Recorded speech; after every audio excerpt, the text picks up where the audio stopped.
আলহামদুলিল্লাহি রাব্বিল আলামিন। উপস্থিত আজকের এই সিলেট শাহজালাল জামিয়া ইসলামিয়া মাদ্রাসা পক্ষ থেকে আজকের এই উপহার টিম নিয়ে আসার জন্য আমরা বাংলাদেশ জামায়াত ইসলামী শানবাগ উপজেলার পক্ষ থেকে ওনাদেরকে আন্তরিক ধন্যবাদ এবং মোবারকবাদ জানাচ্ছি। ওনারা বিশ্বাস স্থাপন করেছেন, যার কারণে বর্তমান ত্রাণগুলা নিয়েও সিনেমিনি হয় কিনা আপনারা দেখেছেন। আলহামদুলিল্লাহ যথেষ্ট লোক গোপনে আমাদেরকে টাকা দিয়েছে। এই যে আমরা যে আমাদেরকে পাশে দাঁড়িয়েছি, হ্যাঁ, এই অল্প অল্প টাকা নিয়ে আমাদের সংগঠনের আমাদের বিভিন্ন দাতা গোষ্ঠীর মাধ্যমে আমরা চেষ্টা করেছি দুর্গত মানুষ, অসহায় মানুষ, এখন বর্তমানে আমি সহ আপনারা সবাই অসহায়, দড়ি গরিব এখন কেউ নাই। এই অবস্থায় যে ওনারা সারা দিয়ে এখানে এসেছেন, এই জন্য আপনাদের পক্ষ থেকে, বাংলাদেশ জামায়াত ইসলামীর পক্ষ থেকে সিলেট জামিয়া শাহজালাল জামিয়া ইসলামিয়া কামিল মাদ্রাসা ভাইদের প্রতি আন্তরিক কৃতজ্ঞ এবং ধন্যবাদ জানাই। এবং আপনারাও যারা আমার সামনে এসেছেন আজকের এই প্রোগ্রামকে সফল এবং সার্থক করেছেন, সবাইকে আন্তরিক ধন্যবাদ, মোবারকবাদ এবং ইসলামের সর্বশ্রেষ্ঠ সম্ভাষণ সালাম জানাচ্ছি। আসসালামু আলাইকুম ওয়া রাহমাতুল্লাহি ওয়া বারাকাতুহু। আল্লাহর শুকরিয়া আদায় করতেই হয়। আল্লাহ সবচেয়ে বেশি পছন্দ করে আল্লাহর ওই বান্দাদেরকে যারা কথা কথায় আল্লাহর শুকর গুজার করে। আলহামদুলিল্লাহ, সবাই শুকরিয়া আদায় করেন আলহামদুলিল্লাহ। এই যে এত দুঃখের মাঝেও আমাদের ভিতরে তৃপ্তির একটু হাসি আছে কিনা? এই হাসিটা কিন্তু গত 17 বছর ছিল না, ছিল। গত 17 বছরে ত্রাণ নিয়ে লুটপাট হয়েছে, আপনারা দেখছেন। তেলের বোতল গুলা খাটের নিচে পাওয়া গেছে, ত্রাণের চাউল গুলা তাদের গোডাউনে পাওয়া গেছে। গরিব মানুষের টাকা আত্মসাৎ করে তারা শত শত হাজার হাজার কোটি টাকার মালিক, তারা গাড়ি এবং বাড়ির মালিক হয়েছে, অট্টালিকার মালিক হয়েছে। শীতাতপ নিয়ন্ত্রিত ঘরে থাকে কার টাকা দিয়ে? আমার আপনার গরিব দুঃখীর টাকা দিয়ে। আজকে আপনাদেরকে এখানে একসাথ করার উদ্দেশ্য হচ্ছে, আল্লাহ রাসূল সাল্লাল্লাহু আলাইহি ওয়াসাল্লাম এমন একটা সমাজ গঠন করেছেন যে সমাজের জবাবদিহি ছিল প্রত্যেকটা নেতার। সে জবাবদিহিটা হচ্ছে পরকালকে সামনে রেখে আমাদেরকে কাজ করতে হবে। তাইলে ওই নেতা কখনো আত্মসাৎ করতে পারে না। হযরত ওমর সবাই জানেন, উনি যখন আমিরুল মুমিনিন ছিলেন, এই পরকালকে সামনে রেখে উনি রাত্রে ঘুমাইতে গিয়েও ঘুমাইতে পারতেন না। উনি চিন্তা করতেন, আমি রাষ্ট্রের প্রধান, একটা কুকুরও যদি না খেয়ে মারা যায়, কালকে আমাদের ময়দানে আল্লাহর কাছে আমাকে জবাব দিতে হবে। এই জন্য উনি রাত্রে ঘুমাইতে পারতেন না।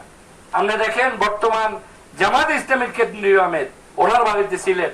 আল্লাহ ওনাকে নেক হায়াত দান করেন, সবাই বলেন না আমিন। আল্লাহ ওনাকে হায়াতে তাইয়্যিবা সিয়াতে কুল্লিয়া দান করুন।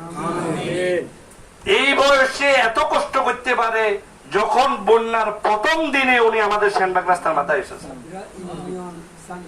আমাদের শ্যামবাগ রাস্তার মাথায় উনি এসেছেন এবং উনি 9টায় প্রোগ্রাম দিয়েছেন। কয়টায়?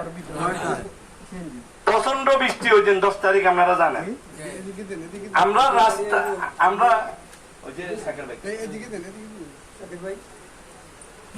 আমরা বৃষ্টির কারণে ওখানে যে প্যান্ডেল করব, আমাদের একটু বিলম্ব হয়ে গেছে। আমরা চিন্তা করছি উনি আসতে একটু লেট হবে। আমরা 9টায় প্যান্ডেলের কাজ শুরু করছি, 9টায় উনি সেখানে উপস্থিত। সুবহানাল্লাহ। আর আপনারা দেখেছেন অতীতের যারা নেতা, তারা নেতা সেজে এই দেশের জনগণের ঘাড়ের উপর জগদ্দল পাথরের মতো বসেছিল। ওনারা আসবেন বলে ছাত্র ছাত্রীদেরকে বাজারে বিভিন্ন জায়গায় ঘন্টাকে ঘন্টা দাঁড়ায় করার একটু রোদে, ঠিক না? 9টা বাজে আসার কথা বলে ওনারা আসতেও 5টা বাজে। এরকম ঘটনা ঘটেছে কিনা? কিন্তু আমরা আলহামদুলিল্লাহ আমরা সাহাবীদেরকে দেখি নাই, আমরা আমাদের নেতৃবৃন্দকে দেখেছি। ওনারা কখনো টাইম মিস করে না। এই যে ভাইরা রাত্রে কষ্ট করে শুইতে হয়েছে, থাকতে হয়েছে, খাইতে হয়েছে, যেন আজকের প্রোগ্রামটা যথাসময় করতে পারে। ওনারা ইচ্ছা করলে আজকেও তো আসতে পারতেন, ঠিক না? কিন্তু যানবাহনে যদি 2 ঘন্টা 3 ঘন্টা যদি লেট হইতো, আপনাদেরকে আমরা 11টা থেকে যদি 2টা বসে দেখতেন, তাহলে আপনারা তো বলবেন অন্যেরা যেরকম এরাও সেরকম, বলতেন না? ওনারা যেন এরকম যেন না হয়, বর্তমানে এই সমাজটা যেন পরিবর্তন হয়, এই জন্য ওনারা চেষ্টা করেছেন যে রাত্রে চলে এসেছেন। আলহামদুলিল্লাহ, সম্মানিত উপস্থিতি। এই যে আমাদের আমিরে জামাত 9টায় এসছে, বলছে যে আপনাদের প্যান্ডেল শেষ হয় নাই, তাহলে তো আমাকে সময় নষ্ট করা যাবে না, আমি তাইলে ফেনীতে চলে যাচ্ছি, আপনাদের সময়টা 9টা থেকে 12:30, আমি ফেনীর প্রোগ্রাম শেষ করে 12:30 আসবো। ঠিক উনি ওই সময় টাইম টু টাইম ফেনীর প্রোগ্রাম শেষ করে 12:30 রাস্তার মাথার প্রোগ্রাম শুরু করেছে। তাইলে যেই জাতি যদি সময়ের মূল্য যে জাতি দিতে পারে না, সে জাতি কখনো উন্নত করতে পারবে না। তাহলে আমাদের নেতৃবৃন্দ সেটা দেখিয়ে গেছেন। আলহামদুলিল্লাহ, আমরা আপনাদেরকে বিনয়ের সহিত অনুরোধ করব, এই সমাজকে পরিবর্তন করার জন্য সৎ যোগ্য যাদের ভিতরে সময়ানুবর্তিতা আছে, আল্লাহকে হাজির নাজির করে, আপনারা আমাকে দরকার নাই, আমার ভিতরে যদি অসৎ গুণাবলী থাকে, ওনাদের ভিতরে যদি অসৎ কর্ম থাকে অন্যদের মতো, তাহলে তাদের কথা শোনার কোনো প্রয়োজন নাই। এই জন্য আপনারা আমরা আজকের প্রোগ্রামে এসেছেন। কাদরা ইউনিয়ন বাংলাদেশ জামাত ইসলামের পক্ষ থেকে আন্তরিক ধন্যবাদ মোবারকবাদ জানাচ্ছি। মেহমানদের পক্ষ থেকে আপনাদেরকে ধন্যবাদ দিচ্ছি। আর ভবিষ্যতে ইনশাআল্লাহ এভাবে যত কার্যক্রম হবে আমরা আপনাদের কাছে পৌঁছিয়ে দেওয়ার জন্য সর্বাত্মক চেষ্টা করব। আমরা এখানে শুধু এই যে কথাগুলো বললাম, ওনারাও 2-4টা কথা বলবেন, এই মেসেজটা দেওয়ার জন্য একই সাথে 100 করে গিয়ে কথা বলার কোনো সুযোগ হইতো না, হইতো কোনো সুযোগ হইতো না। যাই হয়তো দেখতাম যে একটা প্যাকেট দিয়ে আসতাম, কিন্তু বাংলাদেশের বর্তমান প্রেক্ষাপট আপনারা জানতেন না। সামনে সরকারি অনেকগুলো ত্রাণ আসতেছে, আলহামদুলিল্লাহ আমাদের সাথে অনেক জায়গায় সমন্বয় হচ্ছে।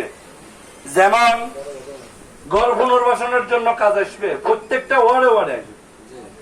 তো আমরা চেষ্টা করব সব জায়গায় সমন্বয় করে যেন যার যে অবস্থানটা, ওই অবস্থানটা যেন আমরা ফাঁসে দাঁড়াতে পারি। আপনারা আমাদের জন্য দোয়া করবেন, মেহমানদের জন্য দোয়া